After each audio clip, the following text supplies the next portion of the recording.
Na hibing nyo naman magaling yan eh, bata ko yan. Ano? Bigat-bigat na no, ang dami natin nakuha oh. Ang galing mo talaga, Briggs. Bilib ako sa'yo. Alam mo, iwawire ko na lang yung pera mo. 2 milyon. Tapos yung utang ng tatay mo, wala na. Malaya ka na, wala ka na rin utang. Pwede ka lang magsimula ng bagong buhay. Pero, may bago tayong biktima.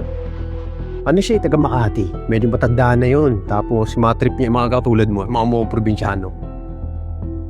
Maganda yun, solid yun. Tulad natin yun. Ayoko na. Alis na ako. Ano sabi mo? Tigilan natin to. Tigil? Tweaks for a team.